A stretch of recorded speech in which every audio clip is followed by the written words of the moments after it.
Okay, so this is a recap of the second half of the Board of Selectmen meeting from Tuesday, October 29th. At 8 o'clock, we had a public hearing about a grievance under the Town Bylaws, Article 23, Section 25.5, Right to Farm Resolution of Disputes, of the Board of Health Public Nuisance Designation and Violation Order issued on October 11th, 2019, under Mass General Law, Chapter 111, subsection 31, Livestock Regulations, Part 3, Section A4 of the Pembroke Bylaws. There was a decision made by the Board of Health earlier in October that a resident on Mattakesett Street who owns roosters would need to rehome the roosters because they were causing a noise issue.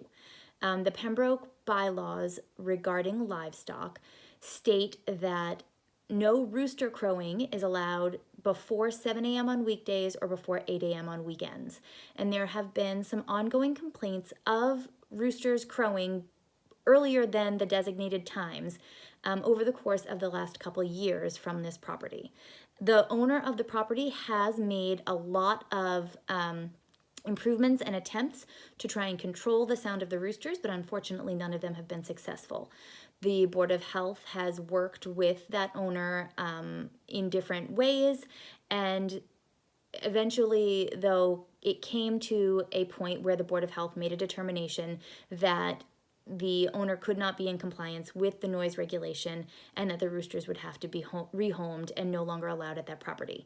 I think that then the result of that, it was that the owner of that property, under the town bylaws, decided to basically request a grievance hearing at the Board of Selectmen, which is what we had tonight. So that property owner at Caitlin Bergen at 94 Mattakesett Street came forward to basically explain her case, and then other people involved in the issue, including the chair of the Board of Health, the town's health agent, and some of the neighbors and abutters to that property also got up to speak.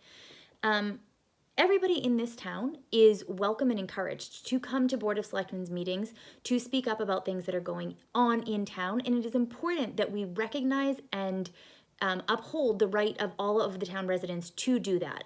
It is very important that everyone in town know that their voice can be heard and that there is a place for your voices to be heard, and it is always welcomed at the Board of Selectmen's meetings.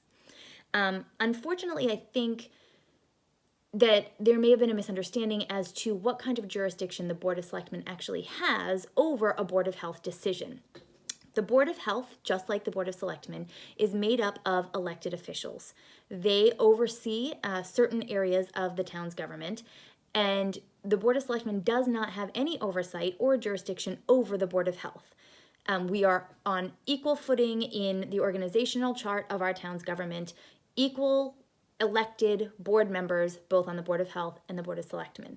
So while the Board of Selectmen is available to listen to complaints, to hear grievances, and to give people in town a public forum to put their voices out there and make their cases, we are not in a position to ever overturn a decision made by another equally elected board of this town. So we were able to hear from a lot of town residents on this issue. Ultimately, though, that was all we can do. We can listen, but we cannot change the decision of another board of the town. In the end, I think it is great that everyone who came to speak was able to speak. I think that it was a civil conversation, that everyone was able to make their points, that it was not contentious or angry. But in the end, what it was a discussion so that people could make their voices heard, but not a decision-making discussion. So we did hear that grievance, and it is available to be viewed, but ultimately the Board of Selectmen voted not to do anything because there isn't anything that we can do. I do think that there is some room in our bylaws for tightening up some of the language, particularly in the right to farm bylaw. And I think that the Board of Health is probably looking at tightening up some of that language and adding some designations to that area. And there was also a consideration that we may want to add an agricultural commission to the town, which would have to be voted on at town meeting. An agricultural commission would actually be a mediation board that would hear the kind of grievances that we heard today and have the ability to mediate that dispute. If that is to be the case, I think it will take place at Springtown Meeting in 2020, and I would welcome everybody to look into what that commission would be. If you have any questions, please feel free to reach out to me. After that discussion, we moved very quickly through a couple of board action items, including accepting the resignation of Linda McDonald from the Board of Zoning Appeals as an alternate, voting to recommend Steve Curley to the Community Center Task Force, and approving the minutes of October 15th, 2019.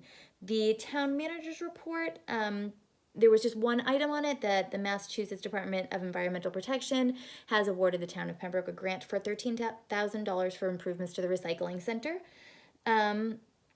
And that was basically the meeting. We have a couple of upcoming issues. Our next meeting is November 5th. We will hear from the Town Memorial Committee on an update on the Veterans Day activities, which is coming up on November 11th. Although I'm not sure that the town's Veterans Day activities will take place on November 11th, so wait and see next week. November 5th, we will also hear from the town accountant, treasurer, and collector on financial policies.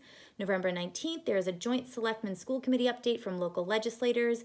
November 26th, we will have an update on the Hill Bog project. And then TBD, departmental FY21 budget hearings, and December 3rd, 10th, and 17th, annual license renewals with hearings if necessary. So that was the meeting for October 29th. And if you have any questions, as always, please reach out to me, and I look forward to hearing from you. Thanks so much. Good night.